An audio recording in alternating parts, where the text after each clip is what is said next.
We are almost ready.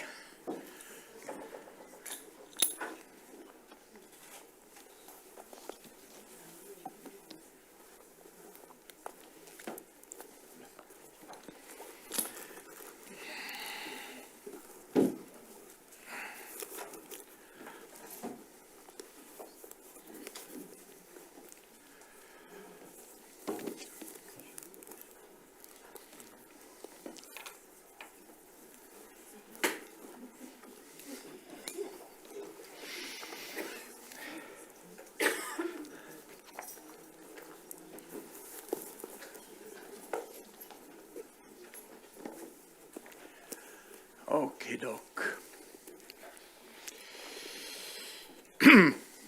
Meine sehr verehrten Damen und Herren, liebe Freundinnen und Freunde des Literaturhauses Zürich und des Schweizerischen Instituts für Auslandforschung, einmal mehr sehr herzlich willkommen hier in diesem schönen Hause. Die Witterung ist unbeständig, um es diplomatisch zu sagen. Alle, die das Buch von Max Frisch kennen, Der Mensch erscheint im Holozän, können sich vorstellen, was passiert, wenn es noch weiter regnet. Wir werden uns in Fische verwandeln.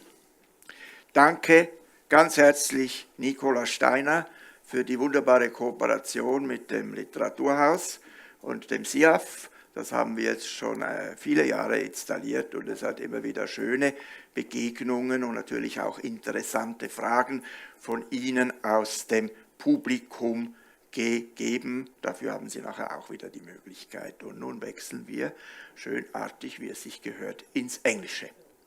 A very warm welcome, dear Lyndsey, to our distinguished guest, Professor for Humanities and Human Rights at the University of Birmingham.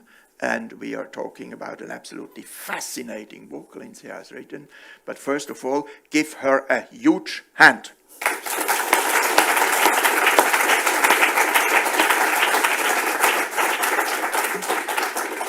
This, Lyndsey, shows a certain emotional approach from Zurich audience towards you, and it will be even better at the end of the evening.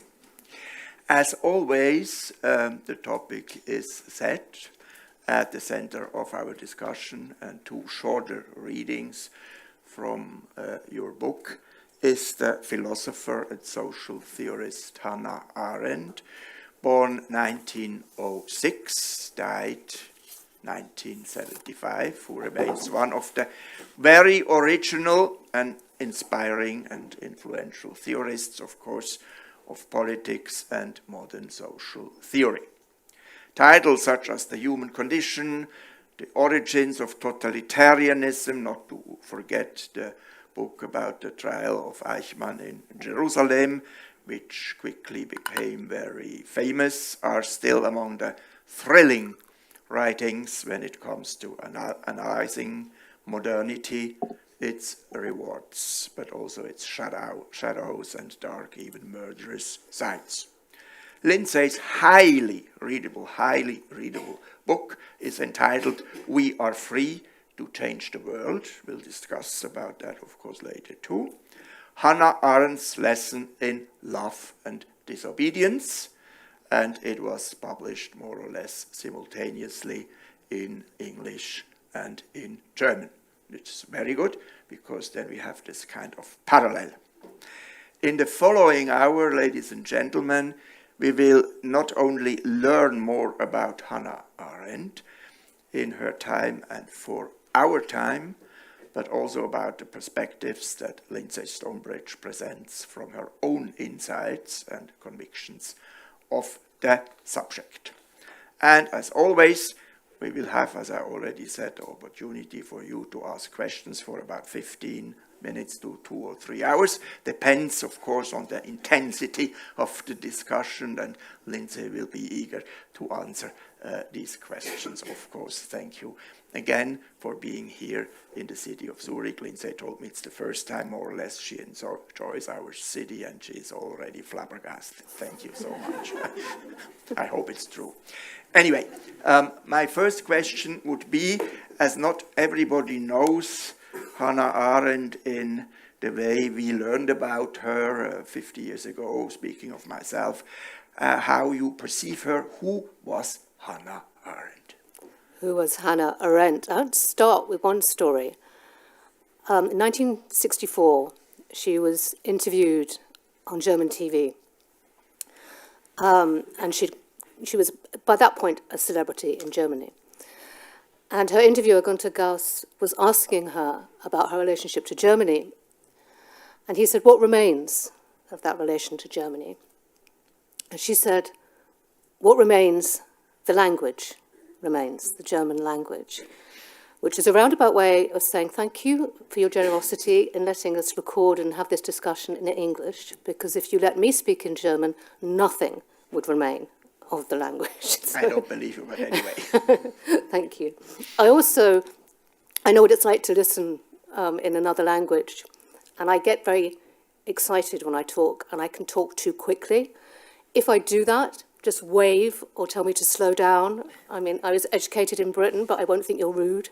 But do catch me on it. Hannah Arendt was a pariah who became an icon. She was born, as you said, in Germany, to a secular Jewish family. She was made a refugee in 1933, fleeing Nazi totalitarianism. She went to America. She taught, she wrote, she thought, she loved, and became one of America's most famous and controversial public intellectuals. But she was, for me, foremost a woman who not only, she lived in the world and thought about the world as she lived in her. And that is what has always drawn me. A combination. To Hannah Arendt. Absolutely. Yeah. And you detected her when you were a student. Of course, she was dead for a longer time, but still, it must have been fascinating to follow track and investigate in her life and times. And well, I didn't study her as a student because I was a child of the 1980s, so we had to read badly translated French theory. Like Baudrillard or so. Yes, Lacan. Ununderstandable, more or less. Well, I think it was partly the fault of the translation. So Hannah Arendt was not around in the 80s and 90s. True. And she wasn't a notable feminist. She wasn't particularly, I mean, there's a conservative Hannah Arendt and there's a left-wing Hannah Arendt, there's a progressive Hannah Arendt and there's a very conservative Hannah Arendt. So she didn't fit within the paradigms. So I used to read her secretly. I remember I stumbled across The Human Condition, and I was a literature major. I did philosophy as a minor. And I read passages from this book, and I'd never read anything like it before in my life. I did not know where the book had come from, where this view of the human condition had come from, where this writing had come from. How old were you?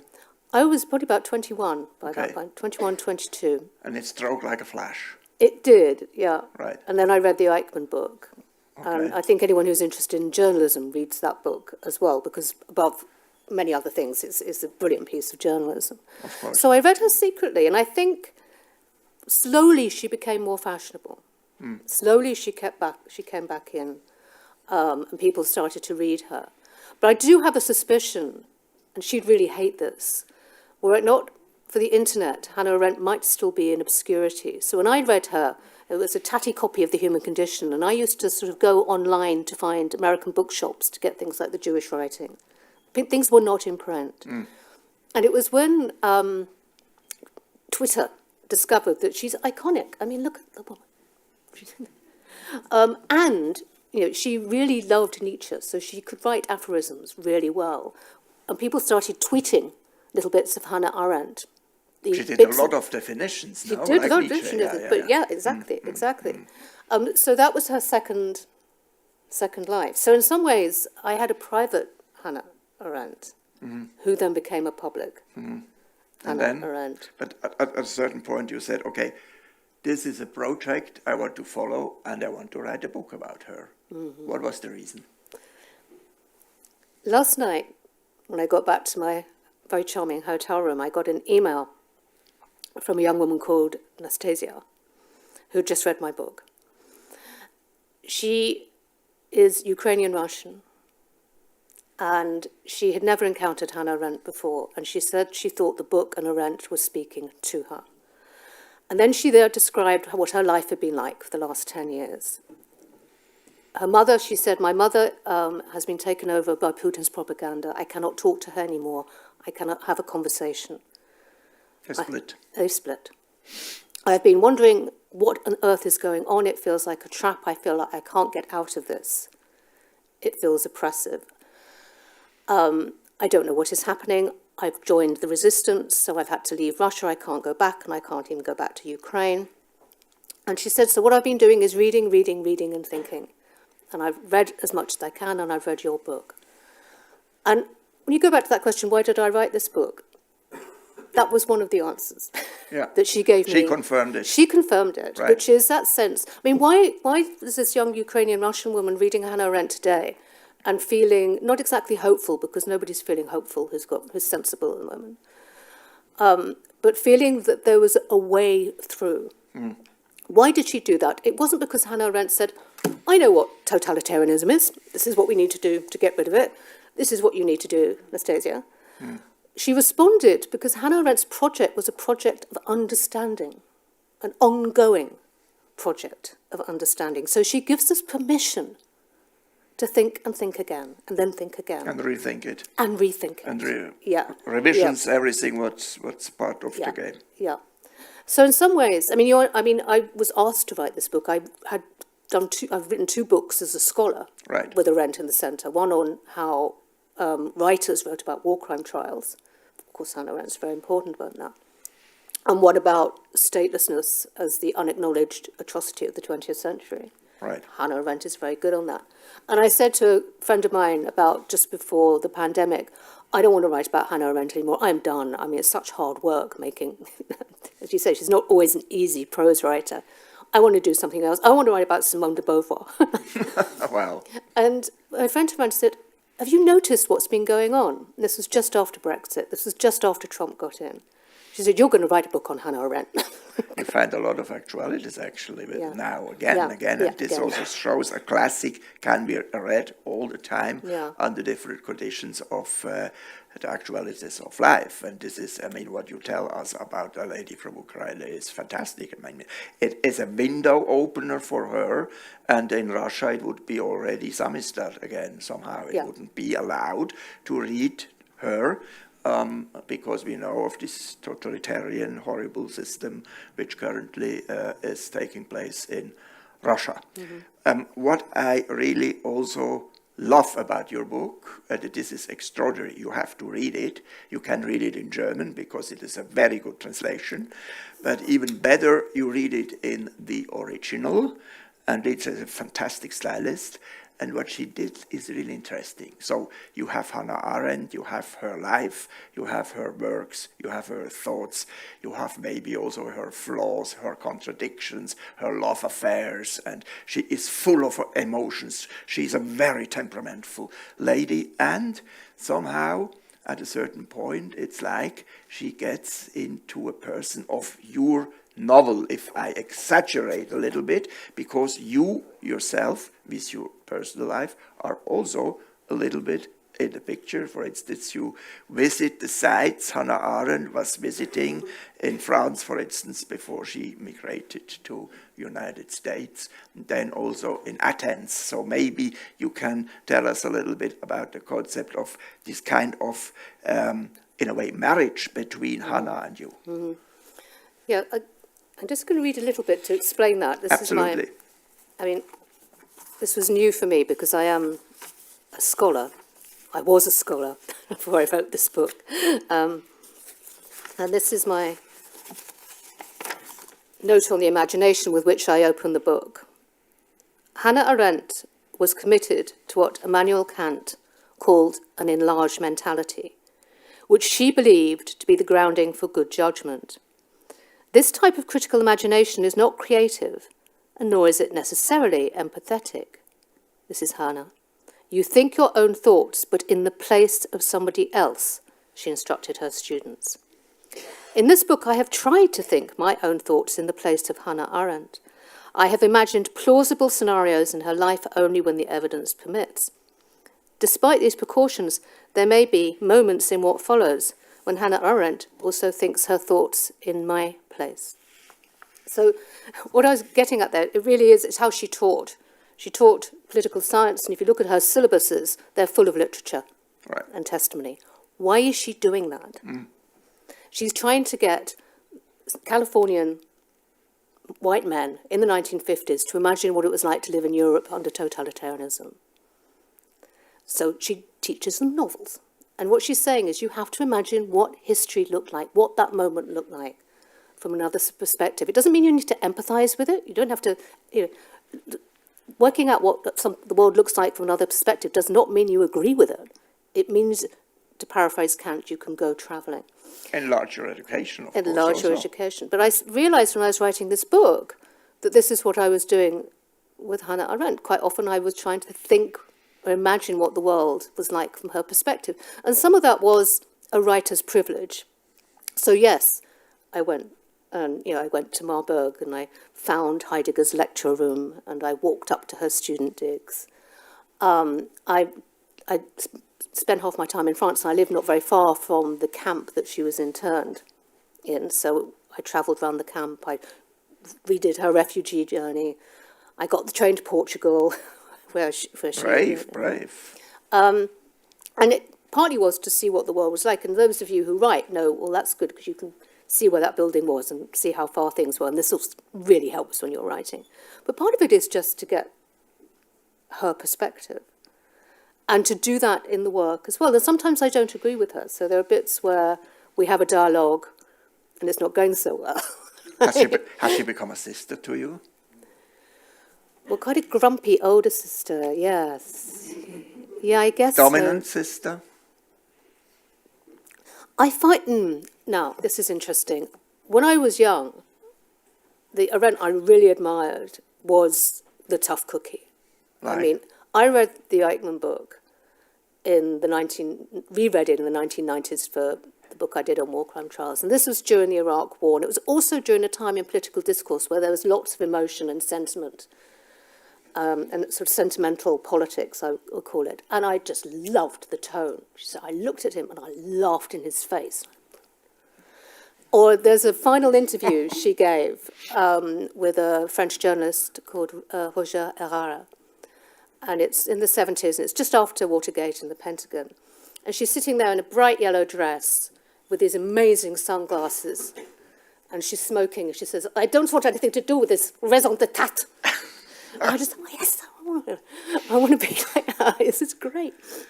And her way of, she would often say in letters, I'm sorry to be difficult, but that's just the way I am. She really was. But in reality, she wanted everyone to be difficult when they thought they had to be. I'm not so sure about that. Well, and it was only through writing this book, which I wrote during the pandemic, that I realized the reason for her toughness was her commitment to protect human vulnerability. And that is the core of her politics. So the toughness is one thing, but as I read, and this is back to your question, she a sister, maybe it's more maternal. You often get that point with your parents where, you resent their brilliance or they're terrifying. And then there's a moment in life and you think, it's so vulnerable. And I learned as I wrote the book that the key for her politics was this question of frailty. Human politics is frailty. The human condition is frail, which is why we must be very clear about how we protect it. And I hadn't seen that coming when I started writing the book. Yeah. But it was a sort of a confirmation of your own interests then by her about the human condition. But besides, of course, she was not the only one to write about human condition. It was the famous novel by André Malraux, La Condition Humaine, and other writers. And so it was also somehow in the air of the times. But somehow the existentialists were more on the pessimistic lane, Sartre, sometimes also Camus, maybe a little bit less, Malraux definitely, with his novel. and she somehow tried to find a positive way or an exit strategy to find that the benefits of a human condition if you are able to mold it yourself. No? And this is somehow a very important message by her or for us. And her biography proves that she could do it, no? Isn't it? I think it's always, I mean, the trick with Hannah Arendt is she loved the world for what it was. She didn't love. She wanted the world to be better, because you don't write about politics unless you have a restlessness. But what she saw was a responsibility to that world. And by world, she means going way, way, way, way back. All the things we've made, all the things we've thought, all the traces and marks that our ancestors have left on this planet, and for the future. And unlike Heidegger, or certain interpretations of Heidegger, who thought, well, there's no meaning. We're all you're just going towards death, so you better get yourselves existentially together and make what you're going to make of it. And she said, it's not death, it's birth. The world continues because people are born into it. The newcomers. And it's both sides, you know? Yeah. It's both sides. It's both sides. If you reflect on death, then you're happy to see life coming back, you know, and you have to say, I'm still alive, like Thomas Mann in his diaries. Sometimes he wanted to die, and then he said, oh no, I'm still alive, and I have to continue, and this is a great experience. And 5 days later, he was depressed again and wanted to die. Thomas Mann, who wrote Death in Venice, the great book about aging and death, was in his 30s when he wrote that book. His late 30s, wasn't he? He was not old. No, but I refer to his diaries, you know. Oh, his diaries, And these sometimes are really very, very bitter. And this is another topic to discuss. You mentioned Heidegger. And Hannah became his mistress at the age of 18 or 19? 18. Unthinkable, or not? Was for her thinkable. I thought, Germany at that time, he was 34, 35.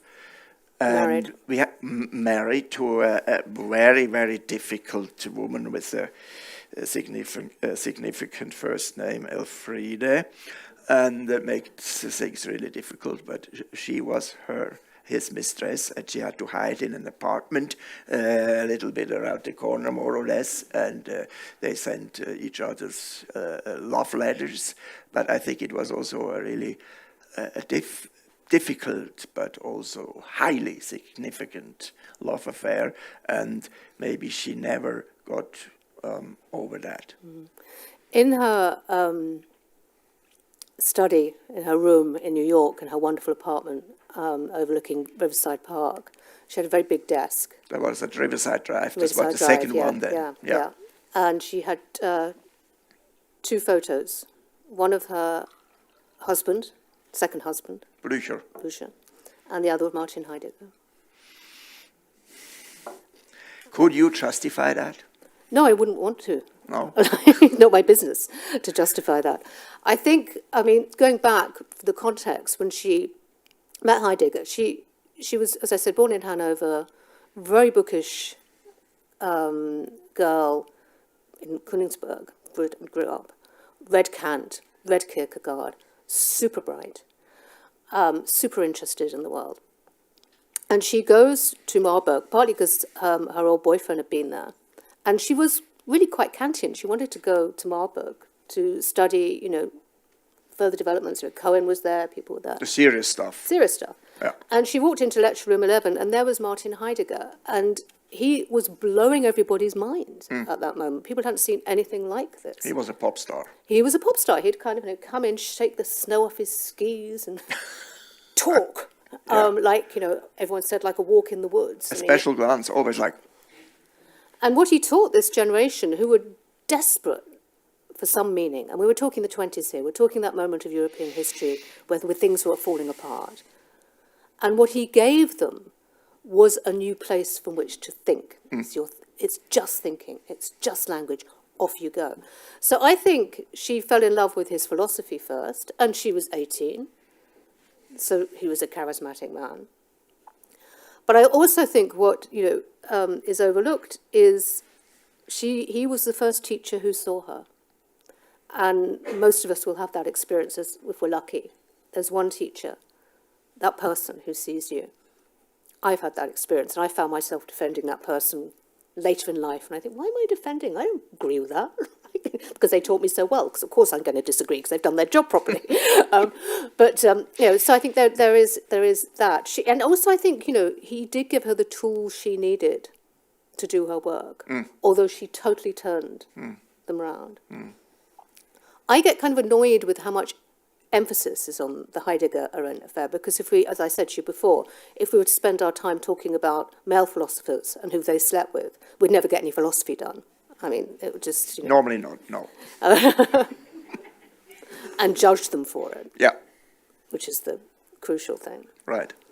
So no, I wouldn't justify it, but nor do I think it's the most interesting thing about Hannah Arendt, who, I mean, God forbid, who I slept with when I was 18 is the most interesting thing about me. We have a right to our difficulties. To do such things, absolutely. Yeah. And then, of course, she got into the influence or kind of a second father was Karl Jaspers, who took care of her, also because of certain problems with Heidegger. And he was a very good teacher too, and he was very sensitive about her life and her difficult situations when she became a migrant. But as we talked before quickly, I mean, his philosophy always had the appeal of slightly being boring, and she overcome that too.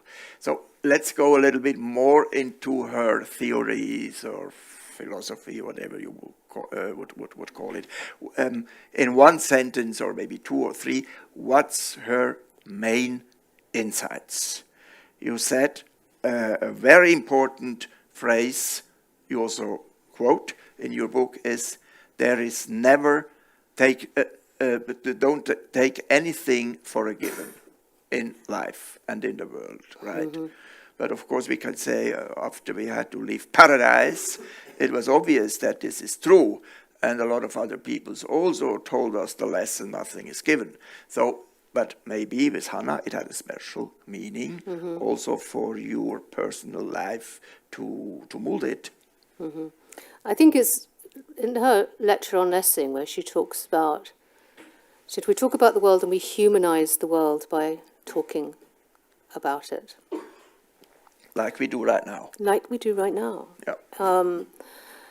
So I think for me the thing starts with thinking, her commitment to thinking, not as mastery.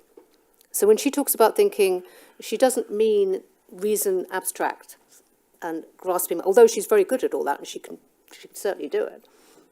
She means the two-in-one thinking dialogue that everyone has in their head. Nearly all the time. Not all the time, otherwise you'd never get anything done. Right. But that two-in-one voice that you hear talking to yourself all the time. Why is that significant? Because that is now, as far as she's concerned, the grounds on which we exist. That's a lesson from existentialism. That's the lesson. But she's also a moralist. She never stopped reading Kant. So the next bit is how we think has consequences for other people. So we have to think in the world, thinking between. And then it becomes political. Then it becomes political. Right. So her commitment, I mean, this is when people say, why Hannah Arendt now? I don't think, I mean, I'm like a few of us in this room, I'm a child of the 60s. And I don't think any of the post-war generation thought we'd be living in the world we're living in now. Right I would need to explain to audiences why plurality might be something to go for, might be something that's worth protecting. Absolutely. Thinking of her most important works, what's your favorite? My favorite is an essay collection called Between Past and Future. And if you're new to Arendt, I say this with bated breath because some of the essays are very dense. This is where I would start. It was her favourite book. And I think one of the reasons it works is she's a better essayist than she is long-form writer. Probably, yes. Yeah. So you can take her in chunks. And she's also, she studied poetry. She loved German poetry. She loved modernism. She learned her lesson. Poems, no? She did write poems. There's a collection, new translation by the scholar Samantha Rose Hill coming out in October. Maybe I won't say anything about the poems. Are they good? But then, Are they good? Some of them. Okay, right. So we have another evening at the Literature House about you that should talk to Samantha. Some of them are very good. But she read Kafka very carefully. She understood modernism. So they are very beautifully put together. But Between Past and Future gives you an insight into where she thought she was coming from, which is between past and future. As far as she was concerned, tradition by the end of the 20th century had been broken. Authority had been broken. And so we were looking both ways. And she uses one of Kafka's birthday, one of Kafka's aphorisms to explain this. And there's a Kafka short story which describes one of his great action-packed short stories where someone goes for a walk, is pushed from behind by one force and pushed from the future by another force, and that's all that happens. That's the story. And she says this only makes sense if you fixate on the forces. The thing that's really significant is the man in the middle who's between. Exactly. Action, agency, yeah. thought. Yeah. The diagonal of freedom, she calls it, that we are now sitting on between a past in ruin and a future of potential ruin. But it needs a lot of strength. I mean, not everybody can do that. No. To be honest. No. And of course, there were people who said, yeah, she is elitist, she's Olympian, of course, she has another level of thinking, and so how could we ever achieve maybe only a part of what she asks us to do? Mm-hmm. And isn't that a problem? No, I don't think it is, because what she asks us to do, I think, is she asks us to pay attention and be honest. There's a modest, she described Husserl's humanism as a modest humanism. And she quite often says, I'm not a humanist, but I think she is, to my mind. And there is a modesty that goes with the arrogance. And the modesty is about paying careful attention to what is in front of you, what you're reading, what you're thinking, what you're wrong about, what you're right about. So I don't find that. I think, obviously there's a gender argument here. Because she was firm in her opinions and could put thoughts together, it suddenly becomes, the scary Hannah Arendt. She's just a woman thinking. Sorry if that's scary, but And an European, additionally, and she never got rid of European. Yeah. She didn't want. Nope. No. Did she ever become an American? Really? Yes, she did, and she took it very. But did she? I'm not sure. She was thinking of coming to Switzerland at the end of her life. Yeah. Okay, and she was still young when she died, unfortunately, so we would have welcomed her more than with full hearts, absolutely, yeah. But the reason she was thinking of coming back, a lot of Auden came to Switzerland, a lot of people came back to Switzerland at the end of the 20th century, and obviously I can see why. She came to on the Italian border, this little place she'd found after her husband had died. And she had one heart attack, and she recovered there, and the second heart attack took her. But the reason I think she was going to come back was the great hope. In this, she did kind of think, she took American citizenship really seriously. And she liked America, and she was proud of that. She was proud of it, but she also thought there was a political system there that had got out of the European fascination, deathly fascination, with the nation state, the old-fashioned nation state. Right. And she saw in America a model of continual revolution. She saw in its federated structure the protection of freedom. But by the end of her life, the last public lecture she gave, the last thing she was published, was a talk called Home to Roost. And it was about, America had just lost the Vietnam War. Pentagon papers had revealed the extent to which people lied in order to conduct that war. Right. And it was a plea for America to stop believing in its own fantasy of omnipotence, to stay true to its original purpose. To the Founding Fathers. To the Founding Fathers. And she thought America was losing, and she wanted an escape route. Hasn't really improved in the last days. Well, no. rereading her essay on authority this morning because it was raining, which is in past and present. And there, where she's talking about, the great thing about the Constitution is you have to keep it alive, it has to work. And then she's also talking, she's really into all things Roman. So she thinks the Roman state really cracked it. There are things we might say about that, so it's not so good for maybe the rest of Europe and the slaves, but she really did think that the Republican model was the one to go for. And she said the Supreme Court was based on a Roman notion of the Supreme Court. And the idea there was that they were there not to represent political interests, but to represent the ancestors, to represent the vision that was there before. And as long as you've got a Supreme Court who can do that, you're okay. And you look at America's Supreme Court now and you think, you didn't see that coming, did you? Has seriously changed, of course. Yeah. Can't get back, who knows, because America is a very young nation. Very young. We always underestimate that. They're 400 years old. Imagine what Switzerland was when Switzerland was 400 years old. We were still living on the mountains and in the narrow valleys with cows and other animals. And I thought you still did that. Maybe. You think we still do? Well, it's very nicely done. Yeah, okay, but this is all, to deceive guests here. We are different. No, it's just a joke. I do think that's right. I do think Europe has had its revolutions and we've had our war.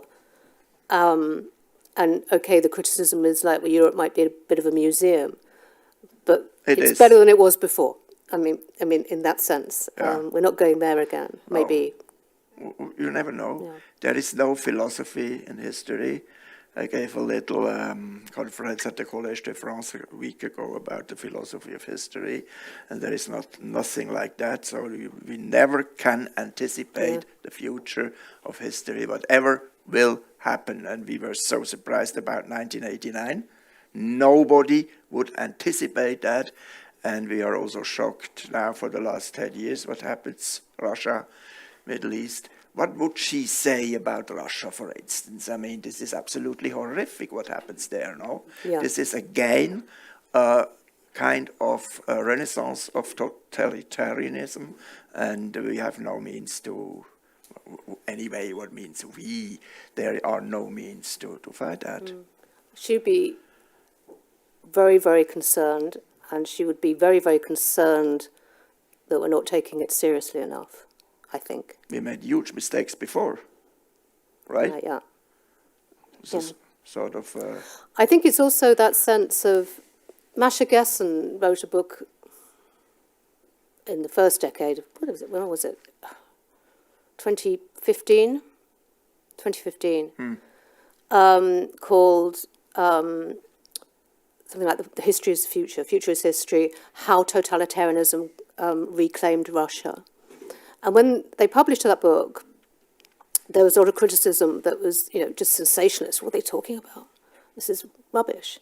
And it's a very Arendtian book. And she said, I can see where this is going. The rise of propaganda, the sense of, as Arendt would say, Arendt says in the 60s, you can tell you're in the presence of totalitarian thinking when everything starts to wobble. Right. The notion of wobbling, yes. The notion of wobbling, yeah. And there's that sense of, one, unreality. Common sense starts to vanish. And two, fear. That very quiet, crushing fear. And I do think that way of thinking is back. It's not the same. We won't do 20th century totalitarianism again because it's not the 20th century. But when I was rereading Origins of Totalitarianism for this book, one of the most chilling passages to me was she said, it may well be that the true predicament of our time is revealed when current totalitarian systems have been crushed, which is to say that the habits of totalitarian imagination will stay present. Václav Havel made the same point. Right. You quoted him too, yes. Yeah. And then we have the consumerism and all that Yeah. additionally. Yeah.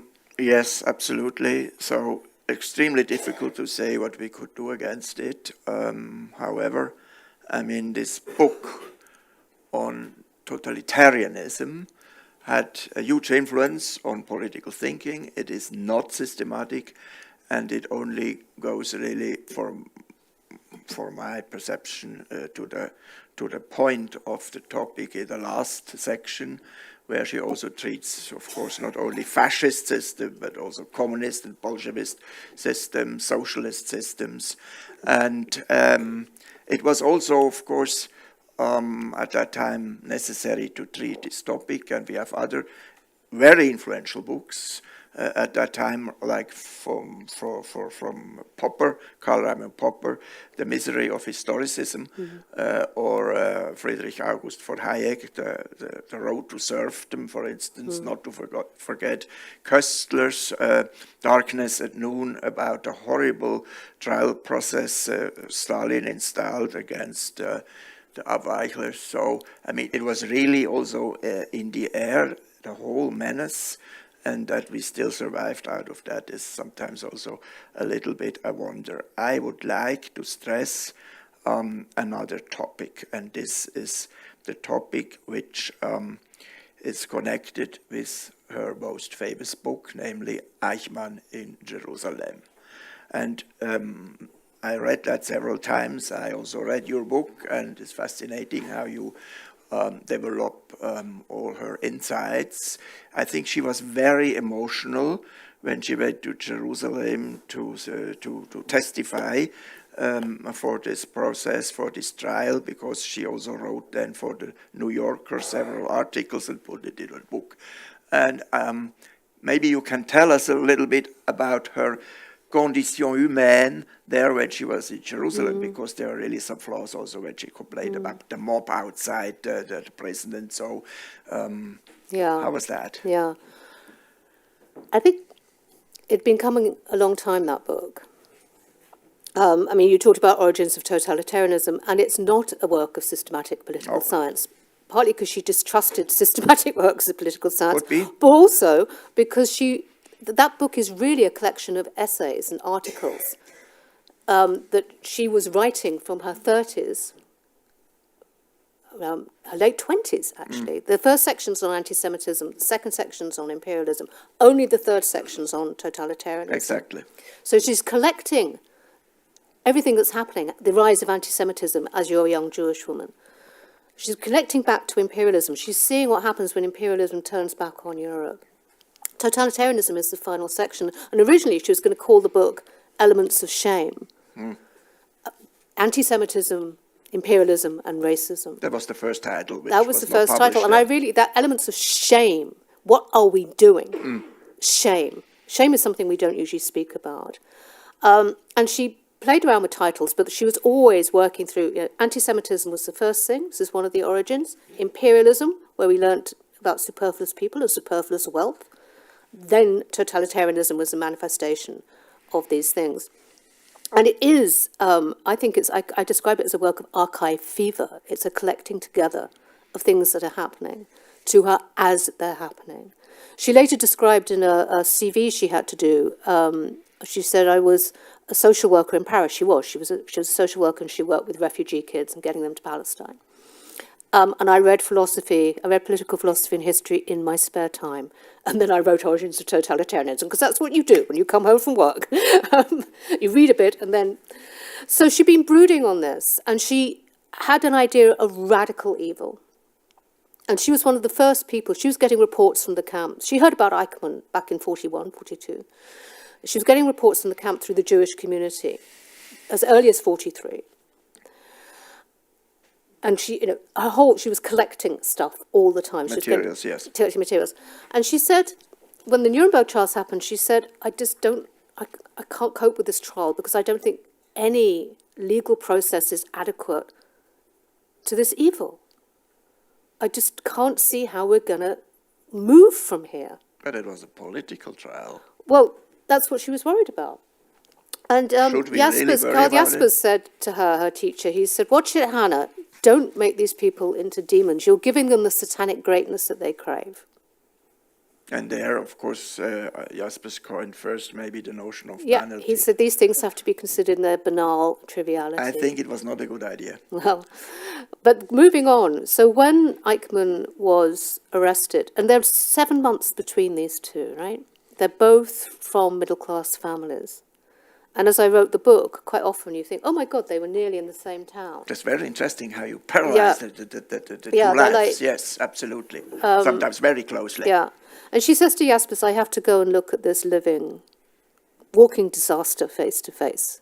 So it was emotional, I agree with you then, but in one way, I think it was not emotional because she was going to put him back in his box. She was going for unfinished business. Could she do it? I think to an extent she did it. I think, people dwell on the banality of evil, which is one sentence in the book, right?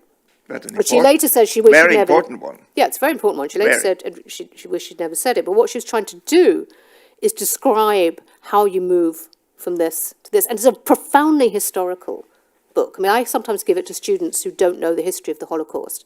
So just to get the movement from anti-Semitism to mass deportation to the final solution, just to get the history. I think you're right to the extent when she got to Jerusalem, she was fevered. And there's a photo in my book that I reproduce of her in the trial, and she's just sitting there, sunglasses on, going... Yeah, it's a very dark picture. You don't see much, but you see the sunglasses. You see her, yeah. And I think what she wanted to do was to put him in his place. And she also wanted, and this is really important, and the film, I don't know how many of you have seen The Zone of Interest, clarified this for me in a negative way, I must say. She wasn't saying, oh, look at the banality of which we do these terrible things to people. That's what I dislike about The Zone of Interest, by the way, because it buys into a mythology of banality. That, I think, is really dangerous, because then you get the impression, oh, it could have been me. Well, I'm sorry. No, you don't sit there planting your dahlias when people are being executed and burnt behind your garden wall. Nobody does it. Fully agreed. And she never said that. She said we have to understand this new crime, a crime against humanity that is committed by massive administrative means, because if we don't understand it, we're going to keep on doing versions of the same. And she was damn right about that. And if anyway, damn right about that, and we haven't got there yet. And what does she mean by crime against humanity? This is where she says, this is what she really wanted us to understand, is how crimes against humanity have become part of modernity. So for her, the Holocaust wasn't just the most extreme outburst of anti-Semitism on part of a Europe who, let's face it, has pretty good history on being anti-Semitic. It was a modern version, it was a modern crime against humanity. And she wanted to put that on the table, not because she thought Eichmann was banal. She thought he was so shallow for her. She knew about the tapes where he was boasting about being a Nazi. She said he was as vacuous as a Nazi. He was as vacuous as playing the part of an evil Nazi. He wasn't even as good as Goering, who at least had the decency to be a bit dramatic. Yeah, he was as vacuous at being a Nazi as he was as pretending he was innocent. She never said he was a functionary, he was a bureaucrat. She knew he thought that was the only role that he could possibly play. And she thought the whole thing was obscene. The other thing to say, where I think she really made the mistake, was I think she thought everyone knew about the Holocaust. She underestimated that. She underestimated the extent to which New York and America and the rest of the world had not been where she was. Well, that was a problem of reception, of course. But the other thing was tone. I mean, for me, she's a really brilliant Arenist. But as we all know... I like the word, Arenist. Arenist. Ironist or Arenist? Both. Arendtian and Arenist, I could do. And she understood the political history of irony, which is, when you're being ironic, it's usually to condemn. I know, and she was proud of doing that in her report. Yeah. And as we all know, those of us who speak in the public sphere, there are some times you do not be ironic.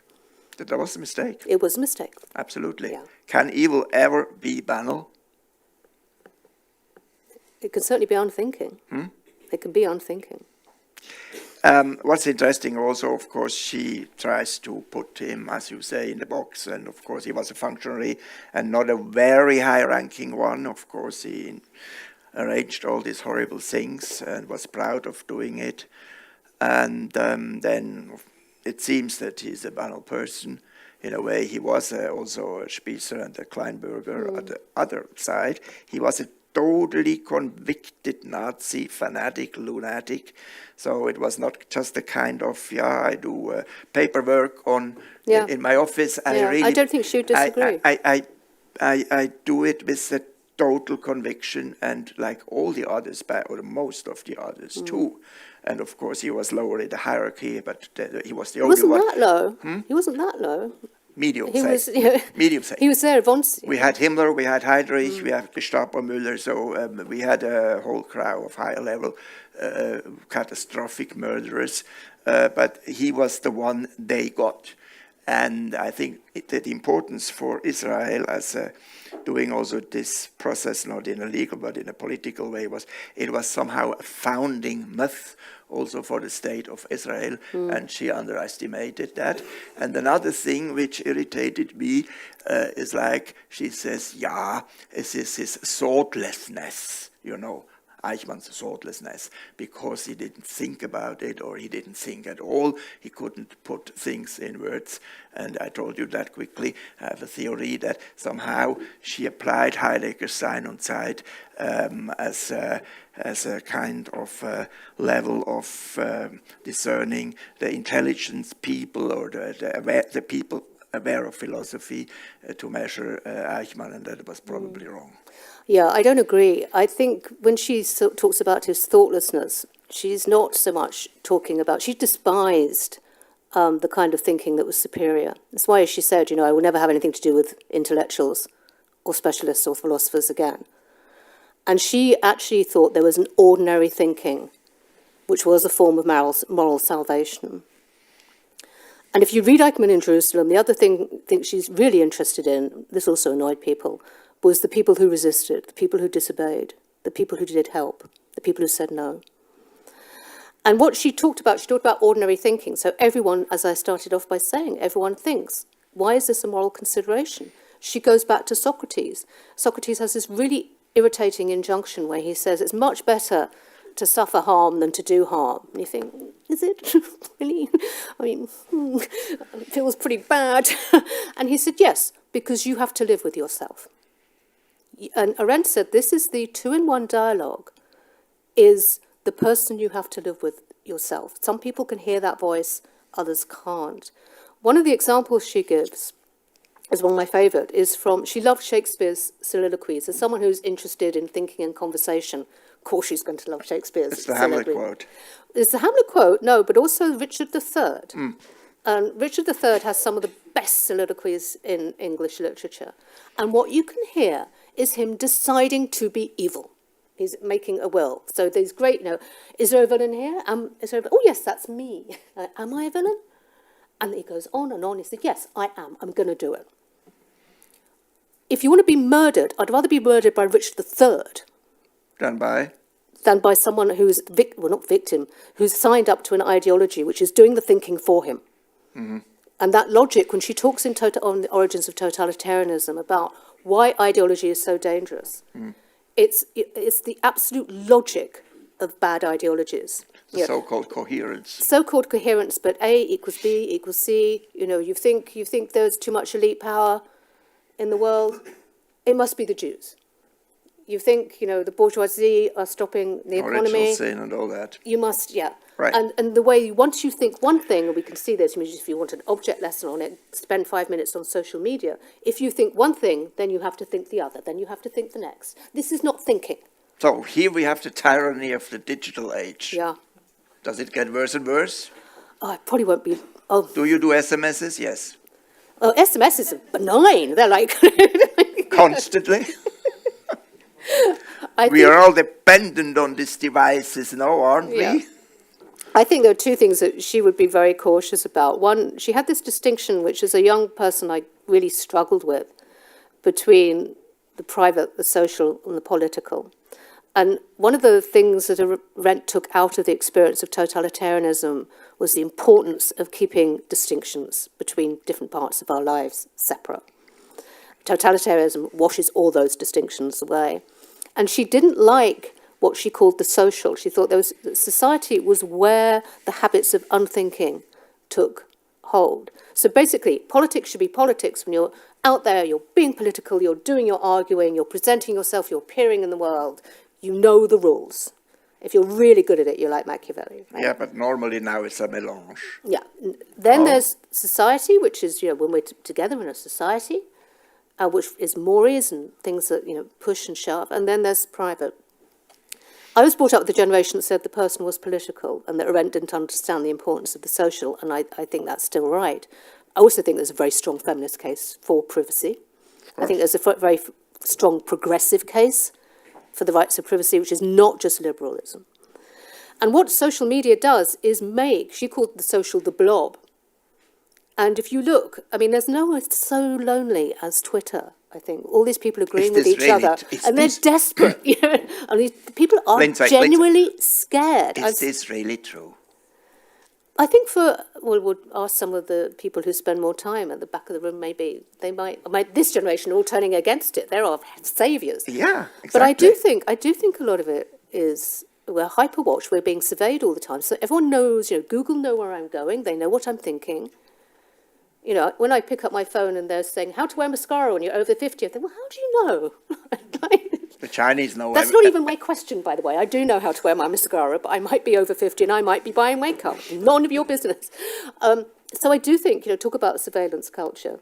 Totally. And talk about social, very, very normative policing of one. And, once the society when people start policing themselves, then you're in very dangerous territory. So we are. Yeah. Okay. I think we are. This is a really optimistic ending. Yeah. But you can, of course, correct it, ladies and gentlemen, with your questions or maybe your own opinions and contradictions. And we have a microphone in the hall, so please don't hesitate to ask.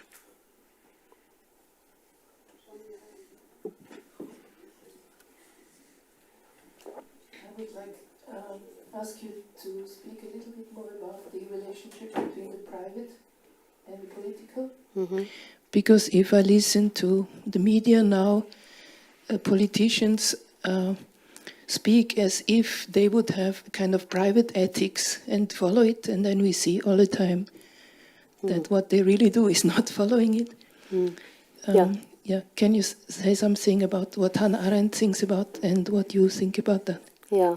Well, she develops the distinction quite controversially in The Human Condition. And as she does a lot, she goes back to Greece, and she says the great thing about Greece is that there were separate spheres.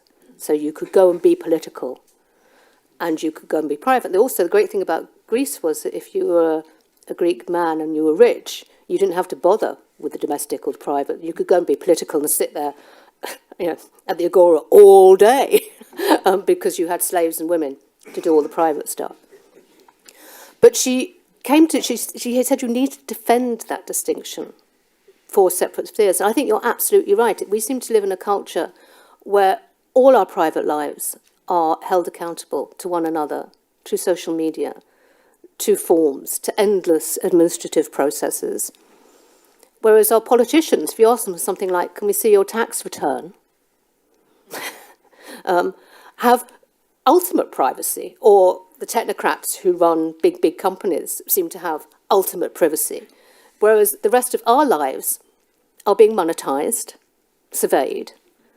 The most precious of which, I think, and Arendt, she wouldn't be the only one, again, would be very concerned about this, as an educator I'm very concerned about this, is our attention.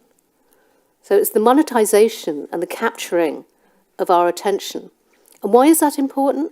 Arendt had this distinction she made in Origins of Totalitarianism between loneliness and solitude. And loneliness, she thought, was one of the things that made totalitarianism possible, where atomized individuals, we don't have a kind of ease at the world. We are a lonely crowd, as her colleague David Weisman put it. And that makes us very susceptible to myths and stories about collectivity, nation, lies, enemies, any story that's going to be better than this. But it also, once you've got that kind of system, makes us distrust everybody. can I say this on Twitter? Can I say this? Is this the right thing to say? Will someone say that I've said a bad thing? Censorship. And censorship. And she said that kind of loneliness, I say in my book, loneliness is a bully, and it forces us to give up on democracy. Because democracy involves being unpopular and saying difficult things. Then she then says, loneliness is very different from solitude. And solitude is a nice state where I can listen to myself. I can think my thoughts. I can have my two-in-one conversation. And she says also that's very good training for actually being in a world of others, because it's when we're thinking in solitude that we have the time and space to get lost a bit, to pay attention, to see what the other voices in my head sound like. So to go back to your question, she would absolutely maintain the right of privacy. It's also why she wanted to maintain education as an apolitical space and fought very, very hard for that, which is maybe something else we can talk about. But yeah, I mean, so that is that kind of, on the one hand, I think the social means we've lost the distinction between politics and privacy, and I don't think that's necessarily something that is sustainable. But going back to, I do think also there is a progressive case for the right to solitude, the right to attention, and the right to privacy, which is completely feminist, actually, and we think about the things we've been campaigning for. There's a famous saying, never trust a politician unless you are one yourself, and not even then. Next question, please. Here. Thank you very much for this very interesting conversation. She was, at least in this interview with Gauss, she was very disappointed about the intellectuals. Her experience was that they did not stand up against the regime. They didn't help her. It was more the common people. Are you more positive now about the intellectuals? And do we reach the common people, and does she reach them? It's a great question. No.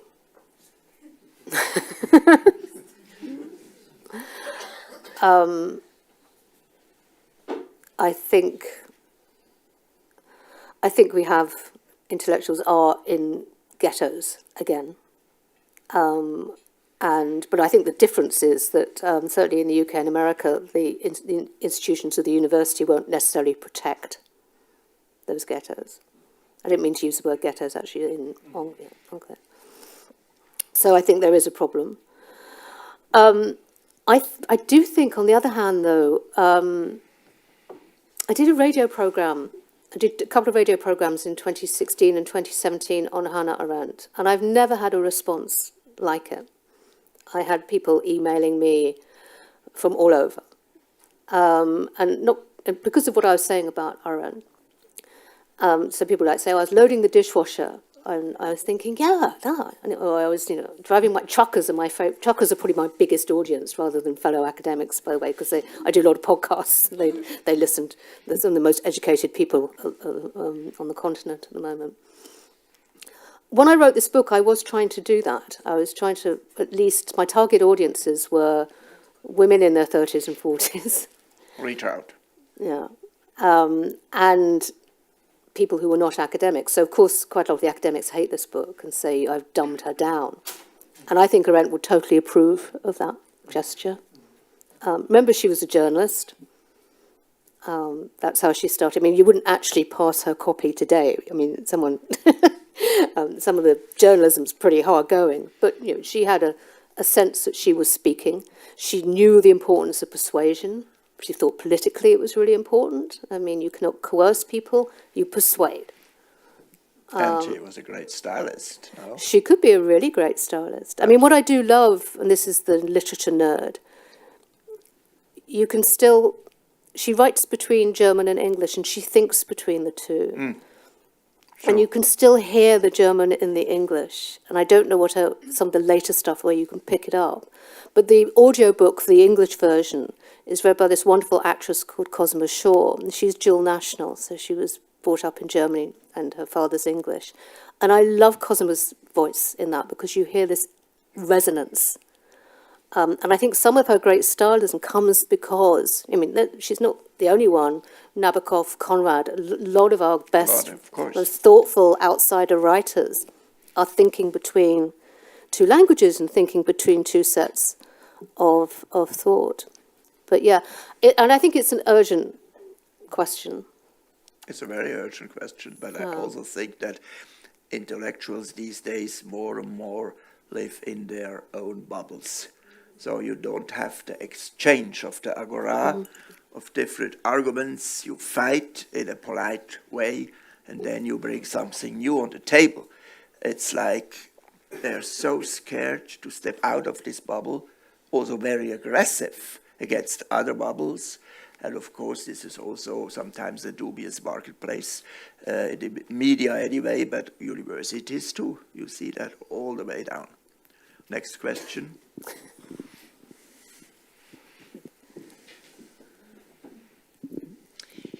Thanks for being here and talking. I'm not finished yet with your book, but I was very interested about the section about her view on racism, or her blindness about racism. And somehow curious that she, with her experiences and thoughts, has there a blind spot somehow, or I don't know to describe it precisely in English, but yeah, maybe you can say something about that. I think blind spot is a perfect word. Arendt, on the one hand, is one of the best theorists of race thinking and race ideology. So, and Origins of Totalitarianism is a book about the history of racism, as I said. When she got to America, she saw something else. I mean, she would never visit the Jim Crow South. She'd never go to apartheid South Africa. She thought it was an abomination.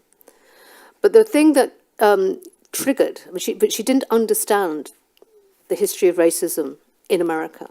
And part of that was because, she believed American mythologies. I mean, she didn't believe all of them, but she was quite enamoured of them. She wrote a famous essay, or infamous essay, on the Little Rock Nine.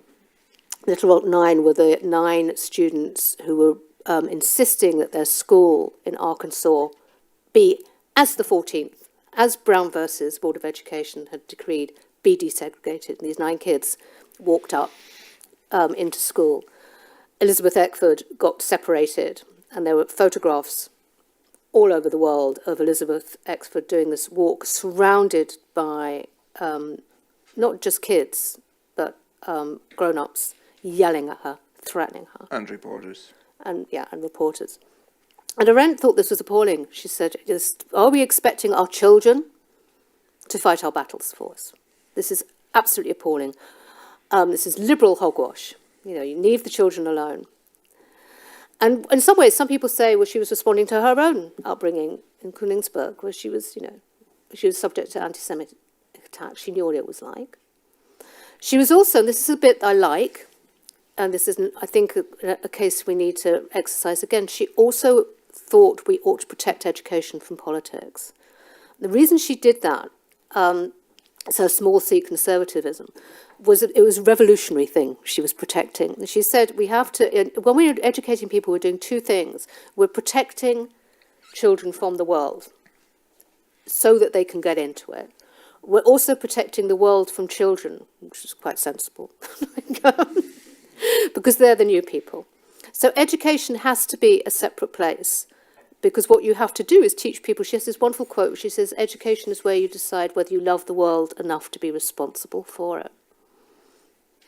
So 2 things you need to do as an educator is teach and prepare people to change the world. You do not change the world in the classroom. That was her.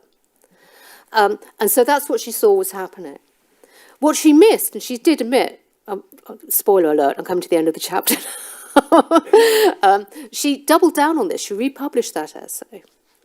And Ralph Ellison wrote in this interview, said what she didn't get is that luxury is not available to black children in America, because they're already politicized before they even step in the classroom.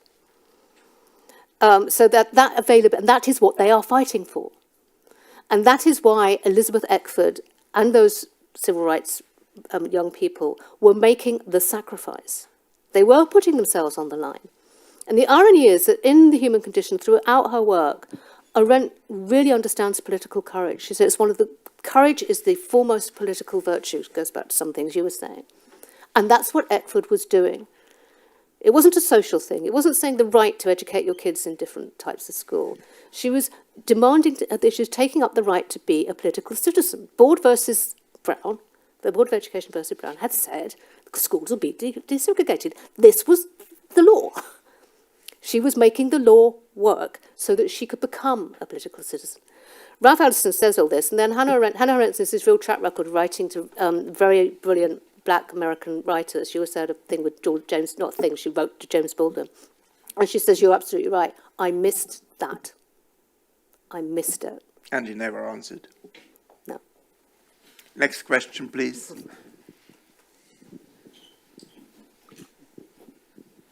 Yeah, thank you very much from my side as well. I have a question, and I feel like I need to emphasize that it's genuine and open, but I was wondering whether you can speculate what Hannah Arendt would say on the Gaza war and about how we can shape the public debate? Mm-hmm. Yeah, two things. I mean, I've been asked this question a lot, and I steadfastly refused to answer it for about 3 months, partly because I was in a state of shock, and so many people fills the void. I thought it was one of those moments of silence. It was called for. Two things I have said recently. One, after Yom Kippur, Arendt was very, very frightened for Israel, for the future of Israel, with reason at that moment. And she was asked to join a group called something like American Professors for Peace in the Middle East. And she was asked whether they could use her name. And she said, yes, do. About 3 months later, there's a letter in the archive, and she writes back to them and says, can you take my name off your list? And then she says, I have always been a supporter of Israel. I have never signed up to Zionist propaganda. Take my name off your list. And I thought that was really interesting, partly because if you try to say that to people today, they will go, what? She's a defender of Israel because she's a Jew. It's the homeland. It's a homeland. And that's why. And she never stopped saying that. What she said at the beginning, she never said, you go make an ethnocentric nation state out of that place, because then you will have trouble. You will recreate the problem of statelessness. You will have enemies around you for the rest of the time. And Israel, therefore the Jewish people, will never be secure. That's the one thing. So I think she'd probably be saying the same. Oh, I don't know. She'd be saying lots of things. She'd be shouting a lot, I think, at this point as well. The second thing I went back to read was her work on politics, and particularly when the October the 7th attacks happened, I was reading a new translation of the Iliad. It's a new English translation by Emily Wilson. It's beautiful. She does it in iambic pentameter. It's just great. If you're an English speaker, it's wonderful. Sounds like a novel or... Well, Homer. It's yeah, really good. It was and I had to stop reading it. I could not read it because it was too close. The endless agony, the endless suffering, bloodshed, hostages, the brutality. I just couldn't read it. So I went back and read Arendt on Homer, and she says Homer's really interesting because he's the first historian. I mean, what does she mean? And she says, when you read the Iliad, you can't tell whose side he's on. And she does not mean because he's brilliant and disinterested and he's Homer. She means he's the first historian because he's trying to narrate, or however the Homeric songs got passed down, so there's lots, there's a whole history of people being historians. He's trying to narrate, to bring back the lives that have been lost, including that of the vanquished. Okay, so he's refusing to silence. And then she says, this is the thing, when a nation or a people are annihilated, you not only annihilate them, you annihilate the plurality of the world. Everybody loses. So I'm not answering your question because I can't answer it.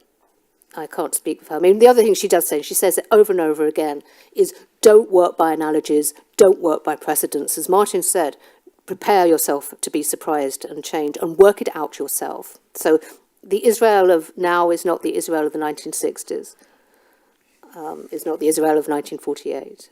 But the thing that did stick with me was where she goes from there is then, to turn back to the Romans. She says, the only way this will end is through speech and treaties.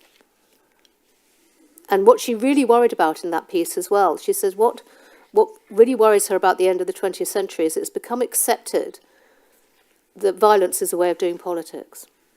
The whole history of the 20th century has conceded politics to violence. And she said, unless we get out of that habit, this will end up in a fatal situation. And that's what also is happening today. It's absolutely accepted that, violence is a political means. It's the most apolitical thing for Arendt there is, violence. It's a very, very difficult question, but also it needs a lot of reflection about the complexities of the history back. And in my opinion, what we start to forget is the absolutely horrific role of Hamas there from the 7th of October on. And this was the starting point for the actual war. And they wanted to extinguish Israelis. And I read a paragraph on page 220, which I would like to read, because you asked this question, about the consequences after the Kristallnacht. You know the Kristallnacht, when the Germans or the Nazis decided to destroy the synagogues and so forth. So we were on our way to Poland when we had been going for 2 kilometers. The SS started whipping us over the heads, hitting us. Those who fell behind, those unable to walk were dragged on the road. Blood was flowing on all sides. The bundles we had in our hands were torn away from us and thrown aside. They acted most barbarically. And I mean, it's up to everybody to associate such things. But for me, what Hamas did and still does is a sort of renewal of the German Waffen-SS Einsatztruppen without any mercy, any mercy. And of course, Israel makes also mistakes, sometimes huge, but you cannot compare that with the evil they do. Okay, I think this is the word zum Sonntag, and thank you very much. Ideology and terror are back. Yeah. But we promise we shall be back together, and Lyndsey is absolutely fantastic. Now I have to show you something.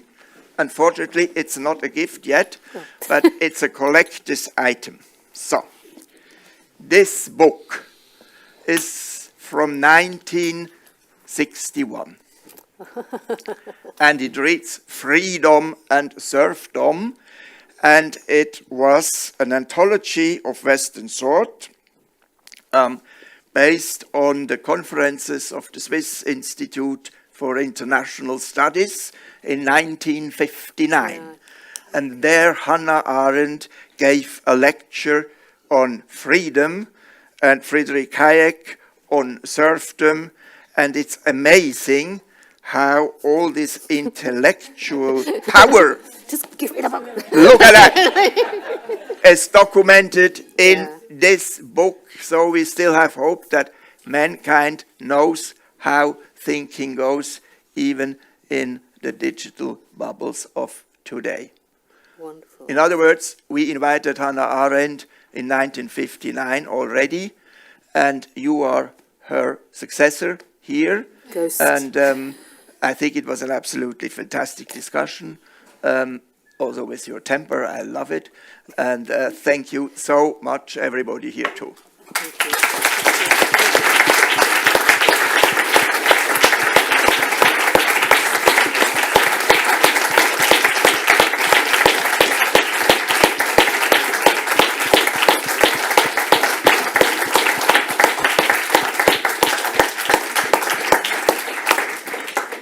Thank you very much, Lyndsey, for being here for this eye-opening talk. Thank you very much, Martin Meyer, and the CIAF for the cooperation, namely Sabine Surer.